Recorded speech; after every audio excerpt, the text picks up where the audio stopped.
Hello everyone and welcome back to my Bold and Beautiful 29 YouTube channel. I hope you guys are having a wonderful day. Before we start, please hit the subscribe button and give this video a thumbs up. In the cabin, Hope is deep in study when Brooke stops in with haste for Beth.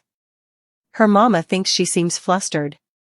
You're not allowing about Steffi's hubby again, are you? Hope walls and Brooke suppositions she's right. She lectures that she can't be allowing about Finn this way. You do know that, don't you? Hope says, of course, but can't lie, she did have a dream about him. In the main office at Forrester, Ridge tells Steffy that putting Brooke front and center was a brilliant PR move. Steffy doesn't have the bandwidth to bandy it, she has a lot on her mind. It's about Hope. She complains that she's been encouraging Finn to have a relationship with Sheila. It's like she and Sheila are stylish musketeers now. That's why she doesn't want her near Finn. Ridge is unimpressed. She doesn't get to do that. She doesn't get to try to impact Finn. He needs to learn to stay down from Sheila. Steffy says she thinks she's wrong for asking Finn to stay down from Sheila. Ridge smothers that she doesn't get to make that call. Steffy says that's why she wants Finn to have nothing to do with Hope. At Il Giardino, Deacon and Sheila look at their marriage prints. He says he cleans up okay. Sheila smiles that he's dirty in other departments. They re-kissing when Finn appears. Sheila asks him to come and look at the prints. Finn sees the bone. That was posted on the eatery's social media regard, he'd a lot of explaining to do over that. Sheila did and indeed suppose of that, but tells him it meant the world that he was there to partake their special day. Cleric suggests Sheila not overwhelm Finn, who says he wasn't planning on being part of the marriage. Sheila says everything happens for a reason.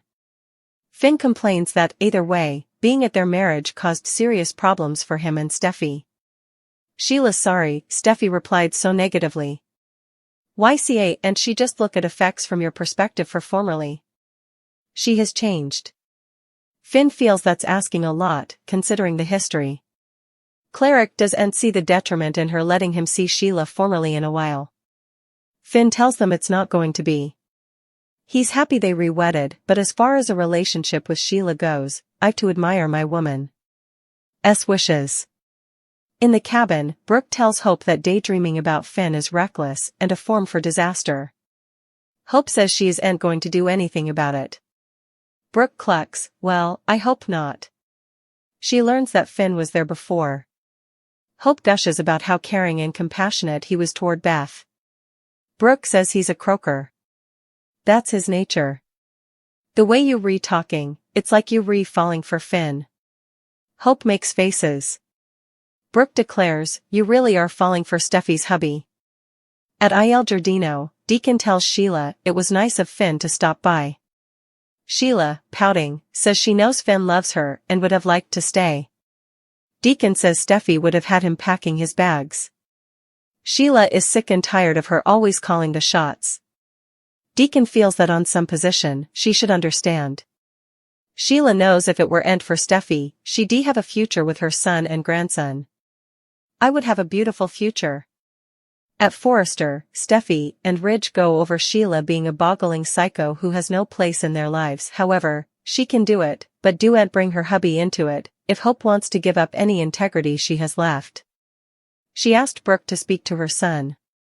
Ridge had the same discussion with her about Hope accepting Sheila. Finn walks by and asks, you re-talking about Sheila? Ridge thunderclaps, yeah, we re-talking about Sheila and you. You've got to stay down from her. In the cabin, Hope tells her mama that Finn's been an inconceivable Finn to her. Brooke says she can speak to him on the phone about medical issues, but that's it. She's teetering on the edge. Hope assures her that last thing she wants to do is get close to Steffi's hubby.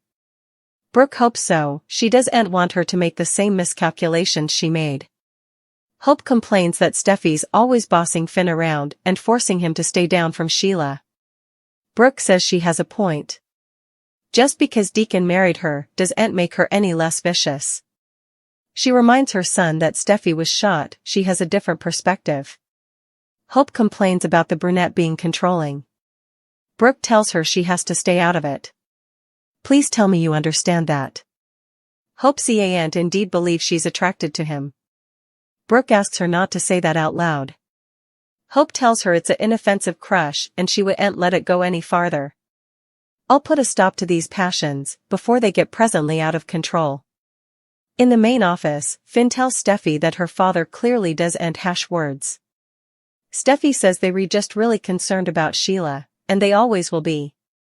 Finn understands. He stopped by Il Giardino before to let Sheila know that she's his precedence. He demanded to tell her face to face. Steffy explains that visiting her to give her a communication is transferring mixed signals. She's a snooper and perceives effects else. Finn thinks he got through to her. She has to know now. She has to know how important you're to me. How important I love ya. Steffy loves him too. They've so numerous amazing effects in their lives except Sheila, who's their only source of conflict. She doesn't suppose she'll ever want to stay down from him, and now Hope is involving herself, saying she can't say anything to her hubby. Finn holds her and says, "Don't worry about Hope. She's not going to be a problem for us." In the cabin, Hope plays with her choker and thinks about Finn. At Il Giardino, Brooke appears and Deacon asks if he came to compliment him. She says she's upset about him. Cleric tells her not to be, and says it meant the world to him that Hope came to the marriage. Brooke tells him she wasn't thrilled about it. In fact, she's not thrilled about her choices recently. Deacon pleads to know what's going on with his son. Sheila eavesdrops as Brooke sighs and tells Cleric he can't say a word to anyone. Our son is having passions for an unhappy man. Deacon asks, who? Brooke says, Steffy's hubby. Sheila smirks and the gears start turning as Cleric gops, Hope has the hots for Finn? Brooke explains they've been spending a lot of time together and relating over their collective support of him and Sheila. Deacon asks if anything has happened between them. Brooke says no, Finn just thinks they were musketeers. They do spend a lot of time together. They talk to each other and entrust in each other. Hope feels that Steffy shouldn't keep Sheila out of Finn's life. Anyhow, Hope can't get involved with this. She knows she can't have anything to do with Finn.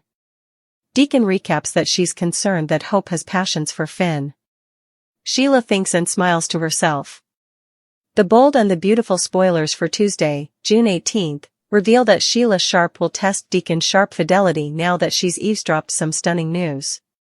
Sheila looked relatively pleased as she overheard on Brooke Logan's concession to Cleric at Il Giardino. Brooke admitted that Hope Logan has passions for Steffy Forrester's hubby, which started with Hope and John Finn Finnegan relating over their collective support of Deacon and Sheila. The bus are turning for Sheila since she knows Hope's crushing on Finn and that she thinks it's wrong for Steffy to protest Sheila out of Finn's life.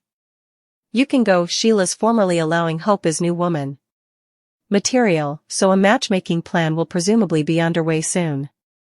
Until also, Sheila will supposedly grope for information she formerly knows, just to see if Deacon will keep Brooke's secret. Still, Sheila may not be inclined to unmask her plan to play Cupid either. If Deacon doesn't slip anything.